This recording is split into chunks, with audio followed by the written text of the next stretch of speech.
And it was just a month later, I'm talking with a friend of mine who I trained to be a financial advisor, but then he quit and he went to do this thing called real estate investing. And we get in this argument about what's better, stocks or real estate. And finally, he just stops and he's like, Chris, how many of your clients are actually financially free where they don't worry about money? None. Good job, Chris. How many of you guys as financial advisors are financially free, not off the commissions you're earning, but actually doing these mutual fund investments? I have to say none. There's your problem. And so he got me to start really taking the Matrix red pill. He's like, here you go. Good luck. Go get this book by Robert Kiyosaki called Making Six Figures but Still Feeling Broke. Welcome to the High Income Hamster Wheel. Today on the Executive Connect podcast, we're joined by Chris Miles, aka the cash flow expert and anti-financial advisor who didn't just retire once but twice before 40. No crypto, no gambling, no Silicon Valley exit. He just paid off over $1 million in debt and built real wealth by doing the exact opposite of what most advisors preach. If you're ready to stop trading time for money and learn how wealthy really builds freedom, tune in today's episode. It's full of knowledge and your wake-up call to financial wealth. Welcome, Chris. Hey, it's such a pleasure to be here, Melissa. Your story is wild. You went from massive debt to financial independence, not once, but twice. You did it without stocks and crazy risk. My brain is thinking overachiever, but let's walk us through this journey. What was the turning point, and what did you stop doing that most people still think is smart? Yeah, so give you my backstory. I actually started out as a financial advisor over 20 years ago. And I was the guy that was drinking the Kool-Aid, right? I was the one telling everybody, screaming off the rooftops, you just got to set it and forget it, spend nothing, save everything, save it forever, and hopefully someday you'll have something, and so I was preaching that like crazy. Like, you just put it in my mutual funds, you're going to be fine. Like, you'll make millions in here. Because I believed it too, right? I believe that you're going to make 12% in the stock market, even though it's never done that long term. I believe that, you just keep putting away, dollar cost average, all that kind of stuff you hear about. That's the answer. Well, 4 years in, my dad reaches out and he says, well, Chris, when are you going to advise me? Now, my dad, you got to understand, like, he was like the penny pinching super saver, right? He was like the guy that Dave Ramsey looked up to. It's like, ooh, I want to be like him when I grow up, is what Dave Ramsey would say to about my dad. And so my dad was like super cheap. He said frugal. We are all like, no, you're cheap. And he it was just always, just putting money away. That's all he taught me. So I, of course, was teaching the same thing as a financial advisor. When I sat down with him, I grew up in Oregon. So I go back to Oregon. I sit down at his kitchen table, same one where he told me just to save everything. And as I'm sitting down there, I'm looking at his money. I was like, Dad, here's the deal. Like, okay, you're debt free, including your house. Way to go. He was really proud. He paid off his house in 18 years. He'd been stuffing money in his 401k, getting the company match like every good boy should. I said, but despite all this, Dad, if you try to retire today at 61 years old, you're going to have to die in 5 or 6 years because you'll run out of money at that point. It's like, okay, that's not what I wanted to hear from you. Like, what do I do? Like, how do I retire? This job is killing me, literally. He's like, I've already had heart attacks and strokes. I need out. I don't know, Dad. You've done everything right from what I teach as a financial advisor. You just have to keep saving and work longer. And that's obviously not what he wanted to hear. And it wasn't what I wanted to give him as advice either. And that really bothered me because I thought, wait a minute, I've been telling everybody to do just what he did. And yet, even though he did it all right, it wasn't enough. And it was just a month later, I'm talking with a friend of mine who I trained to be a financial advisor, but then he quit and he went to do this thing called real estate investing. You kind of talk about it on the show a little bit, right? And so he's doing real estate investing, and we get in this argument about what's better, stocks or real estate. And finally, he just stops and he's like, Chris, how many of your clients are actually financially free where they don't worry about money? Well, they all worry about money. Even if they're retired, they still worry about running out of money too soon. Okay, great. So none. Good job, Chris. How about this? How many of you guys as financial advisors are financially free, not off the commissions you're earning, but actually doing these mutual fund investments? And at the time I started thinking about it, I was like, well, there's guys been working here since the 1970s. They don't seem like they're slowing down anytime soon. So I have to say none. There's your problem. And so he got me to start, really taking the Matrix red pill. He's like, here you go. Good luck. Go get this book by Robert Kiyosaki called Who Took My Money. It's a lesser known rich dad book that says mutual funds suck. Right. And then he's like, and then listen to this AM talk radio show with these two real estate investors. And so I did. And after a few months, I got to this point. I said, either I keep teaching what I know to be false now, or I quit and keep my integrity intact. And so I chose the latter. I said, I'll never teach about money again. I'll be a mortgage broker, because in 2006, everybody could be a mortgage broker. I'll be a mortgage broker, and I'll teach ballroom dancing on the side. And that's what I did. But of course, I want to know what these guys knew. Like all these real estate investors that were like in their 20s and 30s, they were like millionaires. I'm like, I want to know how to do this. And so eventually I learned what they did. And I actually learned that I could even invest with them rather than me trying to learn to do what they did. I could just put my money with them. They paid me interest, and I can create passive income that way. So I could be hands off. And so later that next year, I actually became financially free the first time, right? Where I had enough passive income coming in, I didn't have to keep working anymore. And of course, when that happens, then everybody wants to know how you did it, right? Because they're like, okay, you're 28 years old, you're not supposed to be retired yet. And I was like, I didn't expect it either. It just happened, And so finally, 2007, I came out of retirement to teach people how to do what I did. I came out with a few partners, and we started teaching that stuff. But then, of course, as you know, the recession hit, and it hit hard. Our whole business was catering to a lot of real estate flippers who are now going broke in 2007. On top of that, I had got my money trapped in my house, like, because I had paid extra money towards equity because Dave Ramsey taught me to do that. And then, of course, when I went to go get it out, the bank said, sorry, you're a business owner. We don't like you anymore. So nope, no cash out refinance for you.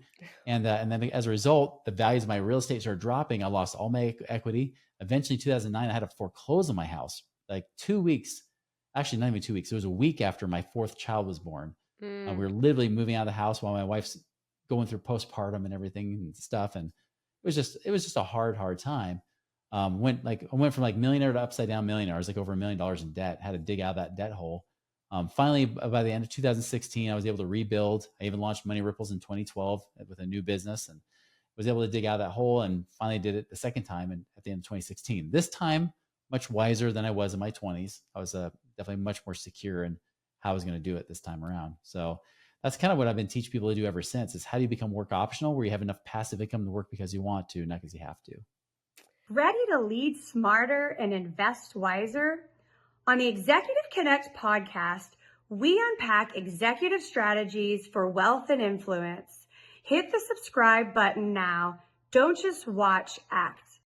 I love it. This is so timely. I think so much of my scroll lately, I've seen people mention. It's funny enough, today a friend of mine who's actually been on this podcast posted something about how high income is a trap these days. And so I want to talk to you. I know one of your boldest claims is that exactly that high income can actually be a trap. So that definitely hits home hard for me, for a lot of my executive friends, entrepreneurs, founders in Austin that are earning high income, either salaries or in their businesses. Can you break that down specifically for the W-2 employees on how chasing income alone can keep you broke versus the ladder that you were talking about? And then maybe like the second part of that, what should they be focusing on instead if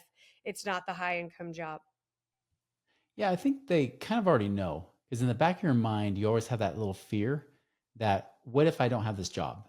Like, what if, 2020 was such a nice little, shot across our bow. It was like a nice warning shot, wasn't it? Because we saw the world shut down for weeks or months on end, and a lot of people got furloughed, right? People that had great paying jobs all of a sudden didn't have that income anymore. And it makes you ask yourself, if I didn't have that income coming in, what would my life look like?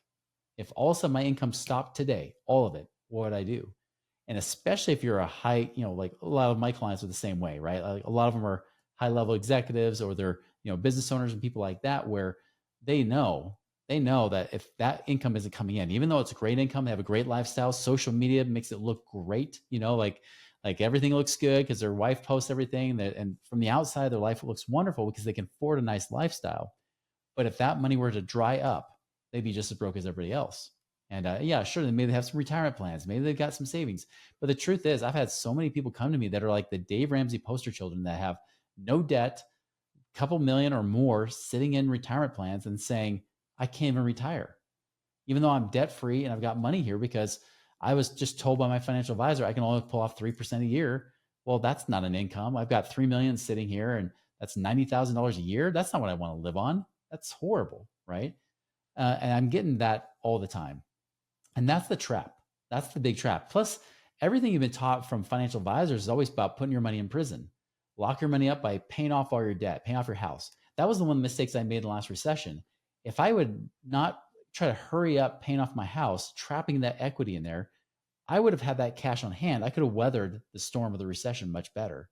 But because I sunk all this money in, thinking I could just pull it back out, because in 2006, 2007, especially as a mortgage broker, I thought, I'm a mortgage broker. I can get that money whenever I need to because they give out mortgages to anybody with a heartbeat, as long as you have a decent credit score. And then, of course, even despite great credit score, they say, no, you can't have that money. And the banks can change that mind at any time. So I saw that firsthand, how that was a bad thing. They lock your money in prison in IRAs and 401ks. Like they lock it up. If you try to touch your own money, you get slapped with 10% penalties and then you get taxed on it, which is high paying executives. That's the worst thing. In fact, you're in the worst possible tax kind of taxable income you could be, which is ordinary income tax. Those 401ks and IRAs are ridiculous because you don't even have a tax advantage. All you're doing is you lock your money away. You're deferring your income for a later date. Do you really trust that tax rates are going to be lower in the future than they are now with the Trump tax plan that just got passed? I mean, we're on one of the lowest tax brackets we've been in the 110-year history of the federal income tax. Why would we think in the future we're going to be in a better tax bracket? That's just BS, right? So we're always taught to put our money in prison and lock it away, set it and forget it, and then somehow it's going to work out. But what about the here and now, right? What about today? What if you do lose that income stream, right? What happens down the road if all of a sudden you've locked your money away and then you got to pay more in taxes than you would have if you just had that money work for you now, right? And all those kind of things. Nobody ever addressed that. Will you even be alive, 10, 20, 30 years from now, right? Do you even know you're going to be able to enjoy that money? All these what if scenarios, like people just plan your life in a calculator and your life was never meant to be that way. And so what I teach people instead is, what about now? Because everybody talks about future planning, but they never do present day planning. Like, how can I actually plan for a good, prosperous present day so that even if I do get laid off, I'm okay? Give you an example. I had a client where he worked for Hollywood. In Hollywood, if you know, 2020 shut down half the year, right? 2022, they had a writer's strike for half the year, shut down for half the year. And that's one of the most turbulent industries ever. And fortunately, that client started working with me like about 2018, 2019. And so instead of having his money locked up in his retirement plan, he got it out. And by the way, he wasn't 60 yet. So he was in his late 40s, got that money out. He says, I need to get this out of mutual funds. Let's get it out and do something with it. And that's why I teach people is get lean, get liquid, get out. Make sure you're a wise steward of your money, but you don't have to live on rice and beans to do it. That's ridiculous. Get liquid means you have cash in your power and your control, not locked away from you. And then get it out means get out to passive investments. So he did. He got it liquid and then he got it out. He bought several rental properties that he didn't manage, somebody else managed for him. And right now, even though it was only $250,000 he had invested, that $250,000 has now turned into about $4,000 a month passive income. Plus, now just 6 years later, that $250,000 now has turned into $750,000 of equity as a result. So he's got all this equity. He's got $4,000 a month coming in. He's about to redo that to where he could probably get up to $5,000 a month, which was his whole goal in the first place, right? Most people though go for more. I had one client where he retired. He was one of the top highest ranking generals in the state of California. He retired, had $1 million in his retirement plan. And then the financial advisor says, well, good. Now that you're 60 years old, you can now live on $30,000 a year because you pull off 3% a year, right? 4% rule was debunked a long time ago. Now it's 3% if you're in your 60s, 4% if you're in your 70s, or if you're trying to retire early, and you're trying to do it with mutual funds, 2%. So this guy, he has $1 million saved up. He's technically a millionaire, and he's told he can live on $30,000 a year. which he's like, wait a minute, there's homeless guys that live on that in the state of California. Like you can't live on 30,000 a year in California. That's impossible. So that's why he started looking around. He found our podcast eventually. And then when we started to diversify him into other things outside of Wall Street, more Main Street investing. So like he did some things with apartment syndications. He did some things in the oil and gas space, which I know you're a fan of, right? He did some of that. He even got a couple of duplexes that again were managed by somebody else that were out east where there's better cash flow and things like that. And the next thing you know, his million wasn't paying him 30,000 a year. Now it's paying him over 130,000 a year. What's cool about that is, and not so cool, but what was the silver lining is he just passed away a few months ago. I found out he was 64 years old, but still, instead of him making the excuse like my dad did, which is he had to work longer and keep saving, and then he would have delayed it till he passed away, he had 4 years of freedom, right? He had those 4 years where he was not only able to do what he wanted, like he actually started like volunteering, do some projects with like the fire service, with like wildfires and things like that in California. He actually took his kids to like different investor events, including things about oil and gas, and trying to teach his sons who are in their 20s how to do what he was learning. So he was able to pass on and create a bigger legacy. All by the time that finally, just out of the blue, he passed away of a heart attack, and he was able to live those 4 years on his terms. And I think that's what's so important, is that you got to stop thinking that whole lock your money away, set it and forget it, dollar cost average, all that kind of dumb, myths and fallacies that they teach you. Instead, how do I get my money to work harder for me now, so I have to keep working so hard for that money? Money Ripples is on a mission to help professionals just like you get their money working harder for you. Their clients free up an average of $35,000 their very first year without having to work extra hours. To show you how, they've put together a powerful training called Cash Flow Secrets, and the listeners of the Executive Connect podcast can get it completely free. Just visit moneyripples.com/secrets and enter the promo code EXEC. Yeah, as you're talking, it made me think you're so right. I remember in high school, everybody kept saying, put your money in a CD. You get high interest rate. Put your money. So I did just that. I put my college scholarship money in a CD. I'm like, okay, well, I'll put it in. I've got a couple of months. And then I went to take it out, and they're like, oh, you can't take it out. I'm like, wait, it's my money.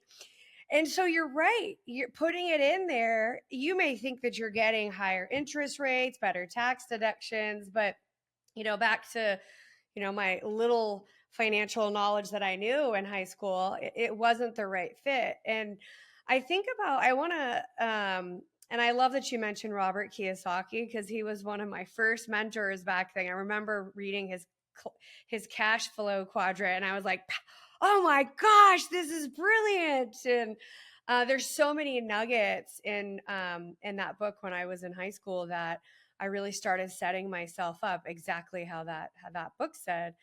But I'm curious, one of the things I'm curious about, and I love this, you call yourself the anti-financial advisor. I think that's so interesting, kind of what you alluded to at the beginning. I always thought the financial advisors knew everything. They had to be rich. They had to be retired. And they were just doing this because they enjoyed talking about money. So as you were saying that, I was laughing, because it wasn't until I learned how much money my first financial advisor had that I really understood. I'm like, you don't have that much money. I was thinking they had millions and millions and millions of dollars, but they didn't.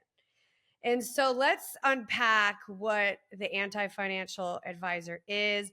What are traditional advisors getting wrong? And what are your thoughts? And what do you say is incentivizing them to keep their clients, I don't want to say poor, but poor? Yeah.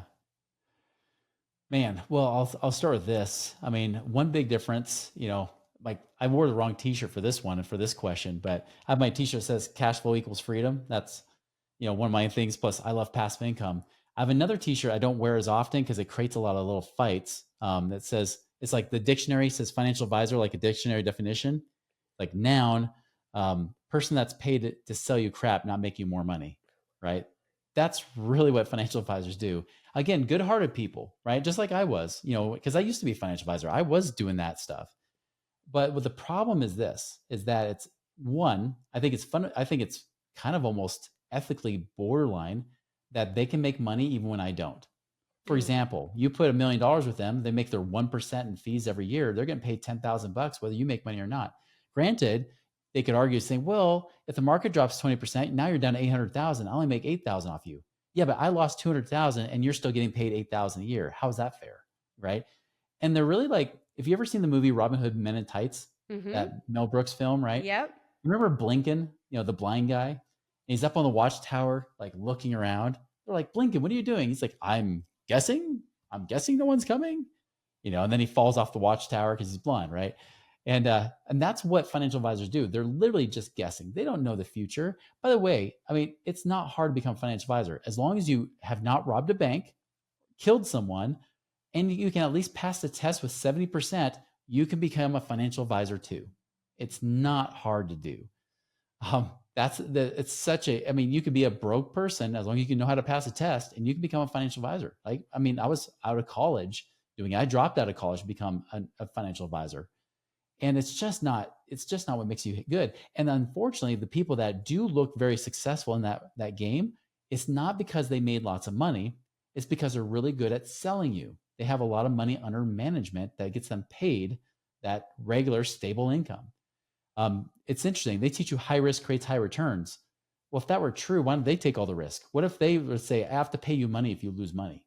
That's never going to happen. No financial institution will ever do that, nor will a financial advisor. So again, they're not equally yoked with you. Here's the other issues too. They always teach you that everything's always overpromise, underdeliver, right? For example, they teach the stock market's 12% a year is what it's made since 2000 BC.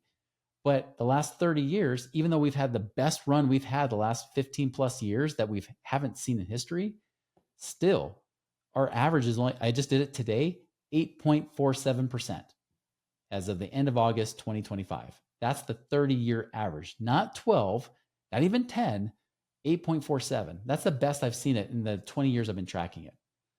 So usually it's between 7 and 8%. So you're guessing, you put into this calculator 12%, you think, oh, I should have this much money.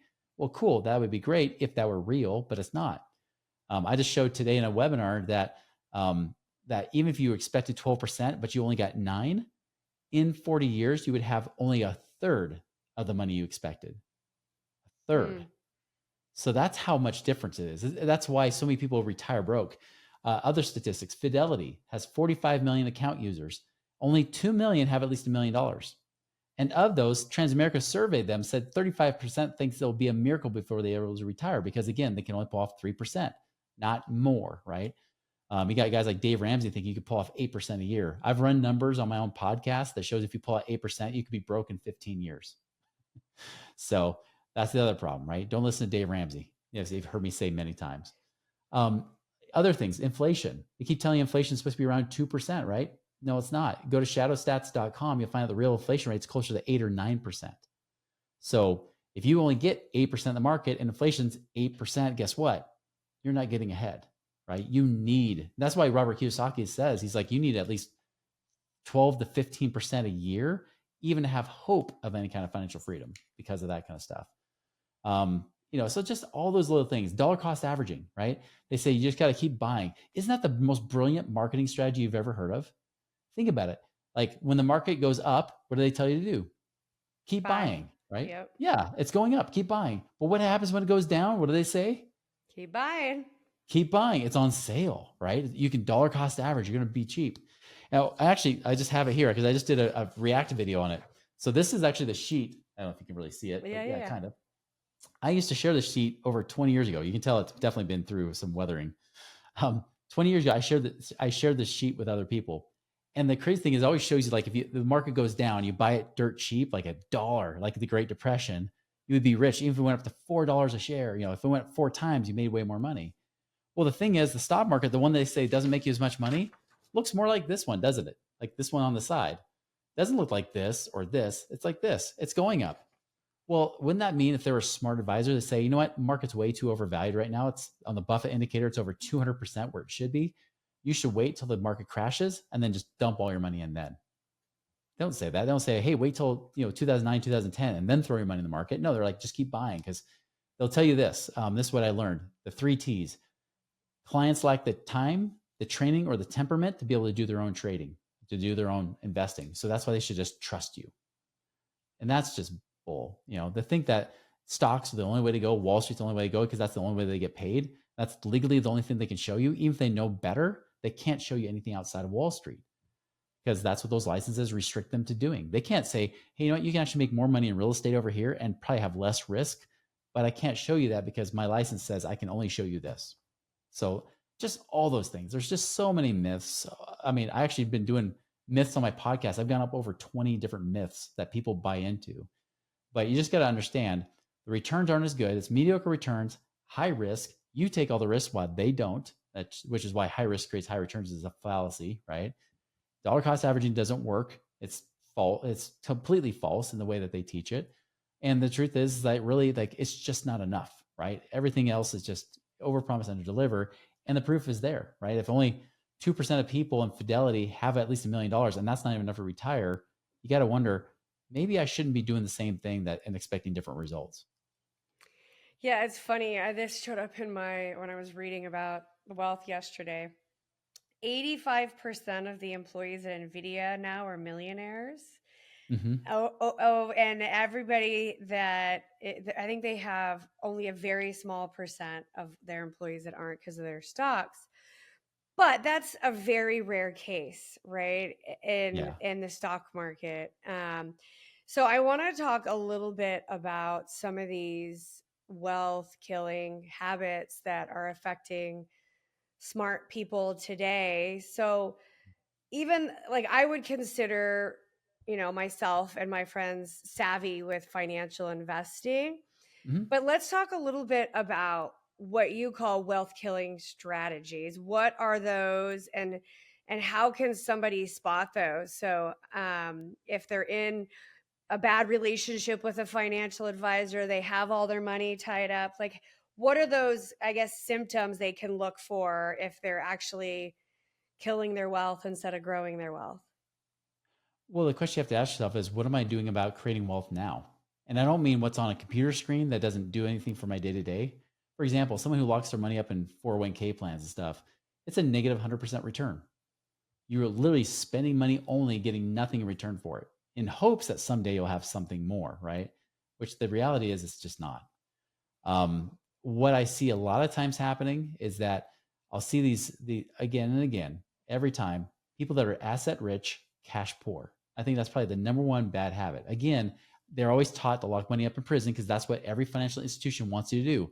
Lock your money with them so they make their guaranteed fees off of you, right? They're making their money off the money under management, not even just advisors, the companies like Goldman Sachs and Merrill Lynch, they're making money off of you just locking your money away and not touching it. Banks as well also make money when you pay off your debt faster.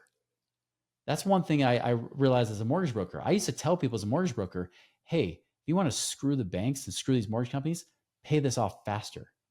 But that's exactly what they taught me to teach them. Why would those banks and those mortgage companies tell me to teach you to pay off faster? In fact, you should do a 15-year mortgage because it's a cheaper interest rate, not a 30-year.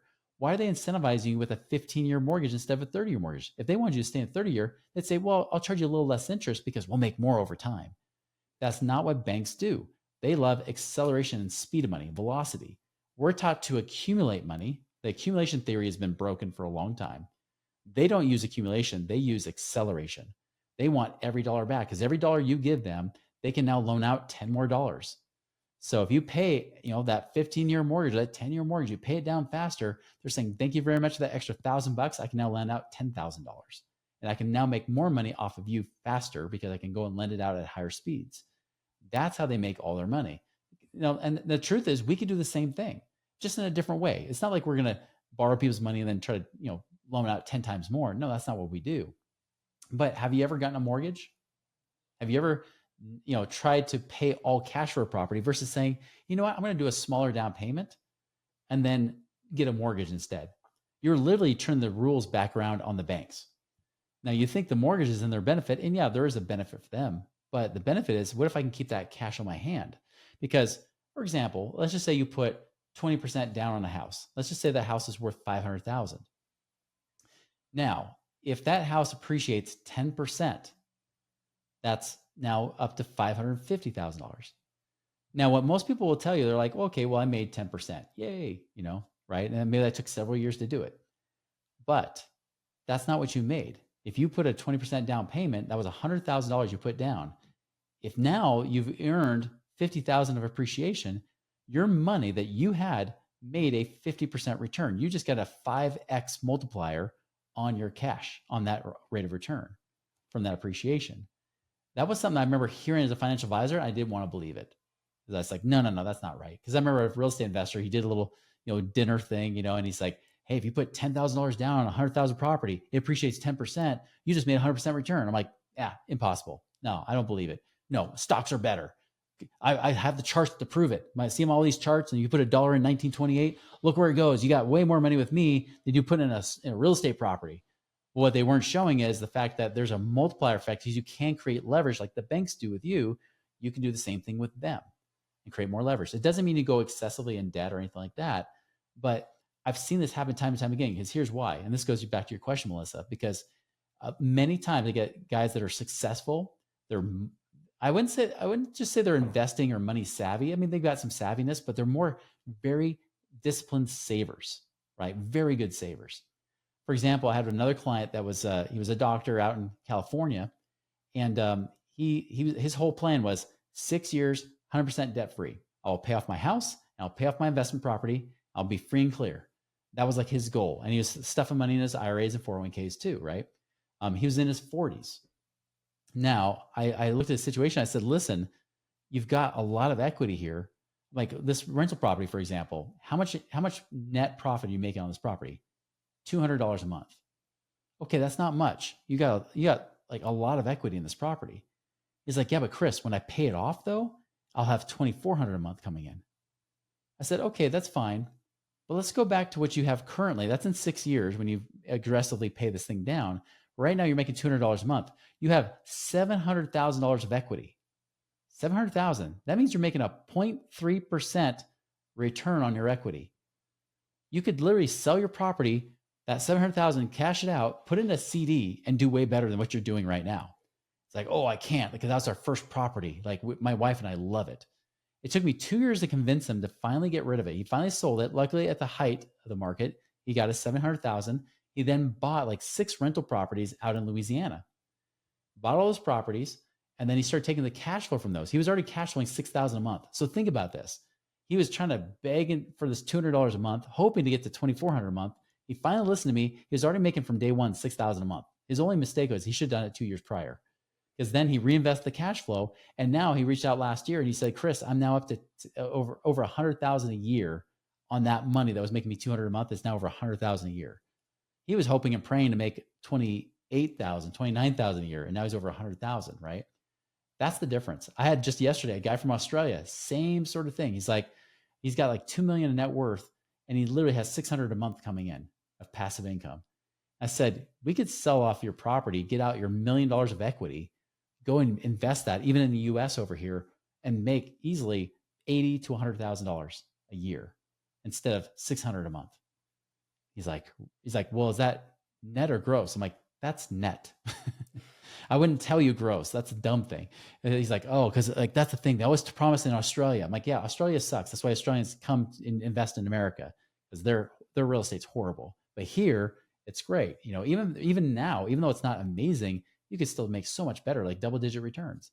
And so that's the thing. Everybody thinks you got to lock your money up in prison. Like, what if you get it out? Just like that client that was in Hollywood. He got $250,000 out, and he was able to generate now $4,000 a month from just like $250,000. I've got another client that had like $8 million just sitting on the sidelines, which I'm like, $8 million at 10% can make $800,000 a year. Now the guy makes millions. He's worth like $25 million, right? I was like, man, you have a financial advisor full time working for you, almost like a family office guy that still will talk about real estate deals or whatever. And he'll even mention some things, but he has to do he spends like 10 hours a week doing due diligence on all these deals. I was like, we already have the group. We already help with the due diligence. You can take minutes per week versus 10 hours a week. And so like, he's already like, in just like since April, the guy's like freaking like gone gangbusters and already making a couple $100,000 more a year of passive income, just getting started. So that's the fun thing. Like when you start to realize that You've been taught to lock your money away and let other people make money off your money.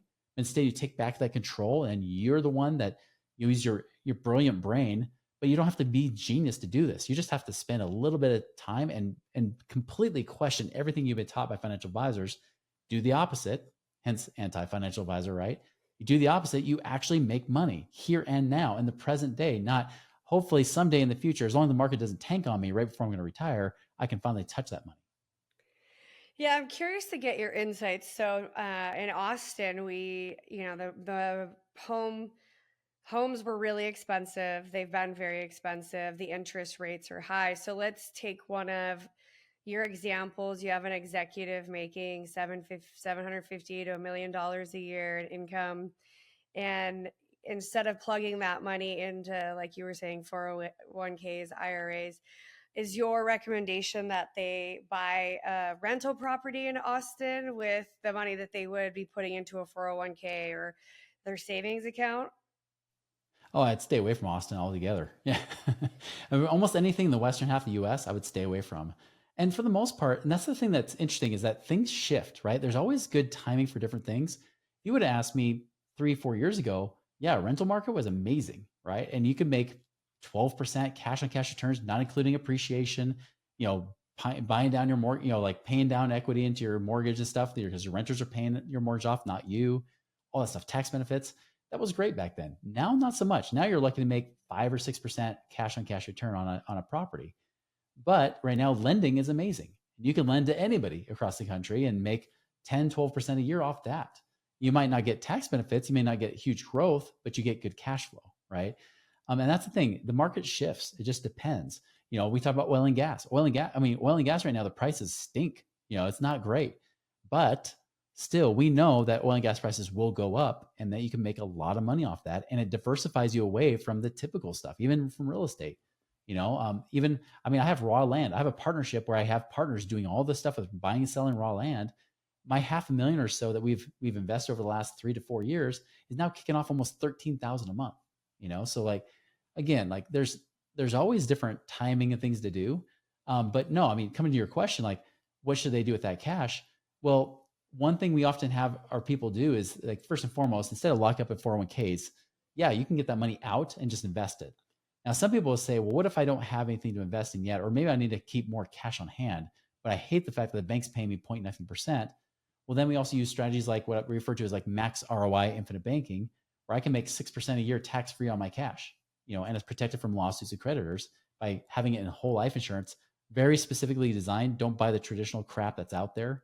That stuff's a ripoff, but there's a way you can design it to where it's like very cash rich. You can actually make much better returns, and I can access it to make that money in 2 places at once by investing too.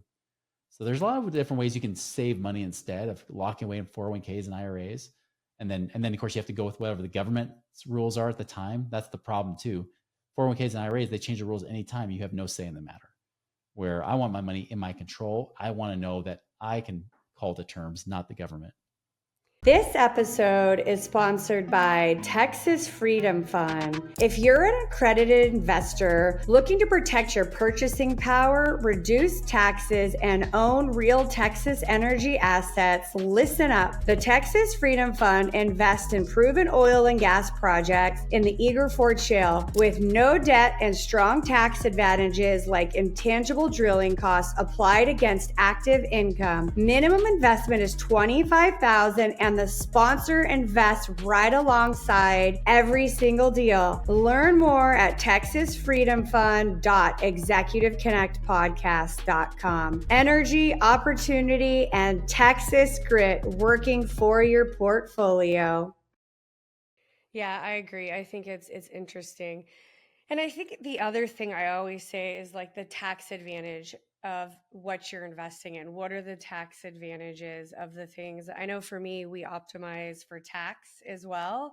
For the higher income people, finding those investments that are going to optimize. If you're making $750 to $1 million a year, you're in a high tax bracket. You need as many write-offs as fast as possible because you're paying the max amount of tax, which is then your biggest expense way larger than your mortgage or any other bills that you have. So really optimizing for your tax situation. And so I think that's really key as well. And I know, I think one of the things that I think is interesting is there's this kind of unique world going on with startups, the stock market, people that are exiting, the tech exits that are going on right now in my world. What advice would you give for the high income earners who feel like they're hustling nonstop, but they feel like they aren't free? So kind of what I was alluding to, if they're making 750 to a million, they're really not making, as much money as they're taking home because they're in the top tax bracket. So they need some strategies to help with that. So what would you suggest to them on how to maybe stop hustling so much and kind of building some of this residual income that we're talking about today? Yeah, I mean, one, stop funding those retirement plans, right? That's a big one for sure. Don't lock your money up in that prison. Two, and this is more of a warning, beware of only investing for tax advantages. I've seen so many people get duped into things, and I'm not saying like, what you're talking about is that case, right? But so many times I've had people where the tax tail wags the dog. They're just trying to save tax, but they'll go into some really sketchy investments. ATM funds is a good example, right? Like I was telling people for years, I'm like, listen, like ATM funds fine, but I know we're going digital here in the near future. Well, we want ATM funds or ATM type businesses where you buy an ATM, you get the depreciation and all that kind of business write-off. And people were making like 26% a year, cash flow off of those things. And what happened the last few years? They all go broke, right? People lose lots and lots of money in those things because again, they were trying to say, hey, I can make good cash flow and I get tax breaks. It's the perfect combo. So don't get duped just because it's a tax benefit. Make sure that the deal returns your money, and then return on your money and tax advantage is secondary, right? So never let the tax tail wag the dog. The third thing I would also say too is really be careful where you put your money. Like make sure you put your money in something that does have some more certainty behind it. I always tell people that boring is sexy, and the more boring the investment is, the more I think it's sexy, right? That's what my wife tells me about me all the time, at least. So it must be good. I must be sexy. Good wife. That's right. But it's true. Like, I mean, really, you really want to make sure your money comes back. And that's the thing you have to be careful of. That's just like that guy I mentioned that was like worth over $20 million. Like he was trying to do all the research himself, trying to figure out who was good. It's funny because we were just sitting at lunch. I went to visit him in Florida and he was just saying like, yeah, I'm like looking at these different deals. I'm like, oh, well, tell me about them. Like, who are you looking at? He's like, well, I'm looking at this company and then this company. I'm like, oh, I actually am personal friends with the owner of that company. It's legit.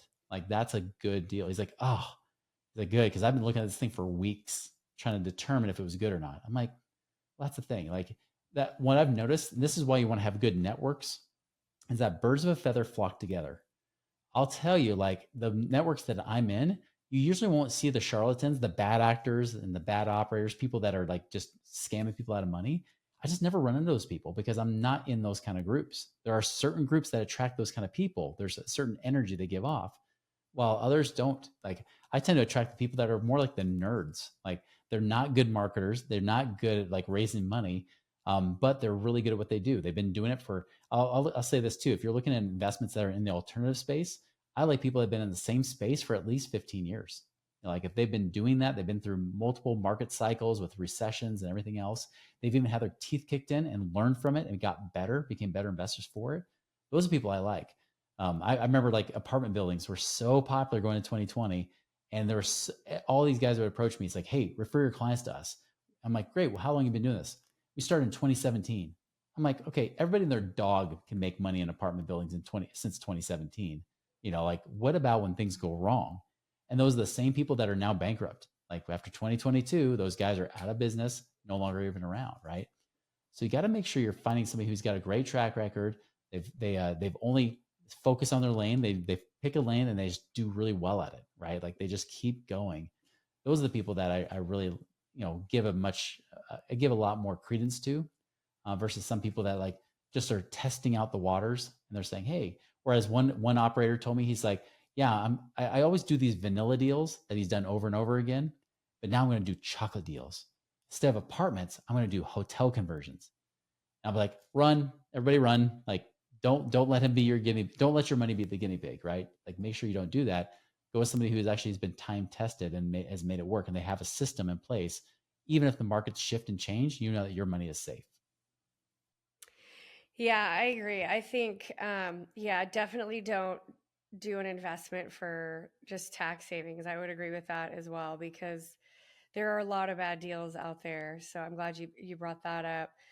Um, for those that are trying to rewire, I guess let me say it a different way. So similar to what we were talking about in the beginning, we're taught to get a job, max out your 401k, build a savings account, all those things that we already have covered at length. But I feel like we need to do a little bit of the brain rewiring when we've been a W 2 employee.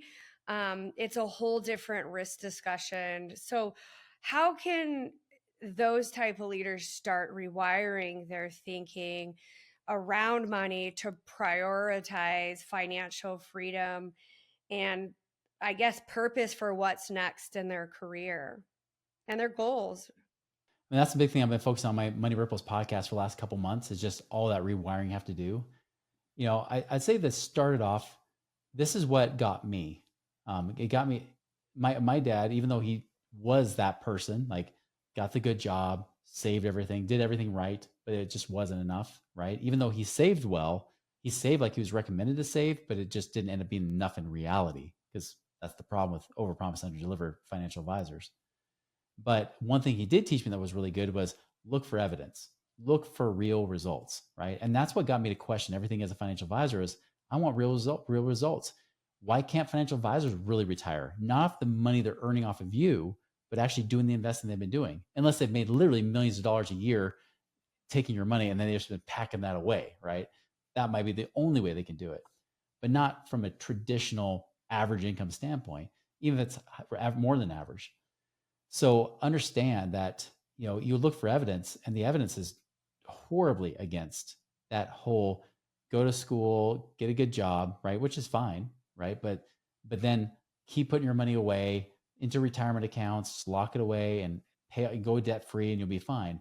If that really did work, why do I have so many of these poster children coming to us saying, I need income. I have all this, I'm asset rich, cash poor. If it really did work, you wouldn't see these people stressed out. But there are so many people stressed out because that net worth is worth less unless it becomes passive income. You got to shift their perspective away from that net worth fallacy that they try to teach you. That really is just, it does you no good if it's not generating income for you. And I love what you said earlier. I feel like you were reading into my mind here. I have a similar friend, your $700,000 friend with that much equity in their house, trying to pay off their house. They don't want to sell their house because it's at a low interest rate and interest rates are never going back to the 4% that it was. So for those people that have those 4%, interest rate loans and their house has doubled or tripled, what would you say to them right now when they're struggling with, do I sell? Do I stay? Do I rent kind of discussion? Because you're right, the cash flow is not there, right? Versus what they can do with the money that's sitting in equity. What would kind of be your final advice for those kind of people as we close up? Know your priority, know what you really want. I think that's the big thing is what do you really want and why?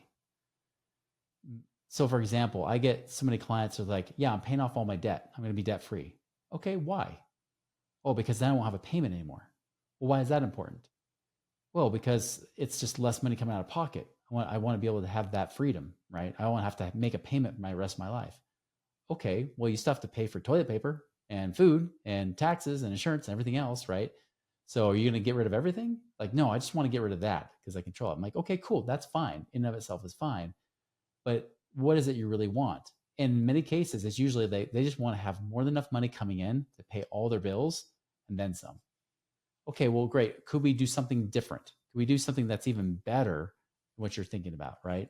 Could it be that we do sell your house? Would that be the priority? Do you really care about this house anyways? So if you're in your dream home, don't sell the house. And if you got a 4% or less interest rate, great. Just don't pay extra towards it, right? Just keep paying your minimum payment, but see if you can take that cash elsewhere and make some more money. So it's not just eventually a paid off house, but you got passive income coming in that can maybe more than pay off your house. What if you could do a cash out refinance that money can be used to invest, and then that actually pays for a mortgage payment for you? What if that were like almost like paying off your house now, but you don't have to pay off your house yet, right? Like there's so many options that are there, but just know what you really want and why you want it. And the more clear you are on point Z, just like, just like when you're trying to put into a GPS, you know your destination and you know where point A is, then we can figure out what's the best route to get you there. Unfortunately, most people take the long route, but a lot of times we can take a much quicker route to get there. You might just have to open up your mind to a different strategy than what you've been brainwashed to believe your entire life is the only way to go. So true. That's so great. So many good insights today. Chris, thank you so much for being here today and sharing your knowledge and your time with our listeners. What's the best way for them to connect with you? Everything's Money Ripples, whether that's moneyripples.com, Money Ripples podcast, or at Money Ripples on social media. I love it. Thank you so much again for being here. That's the Executive Connect podcast.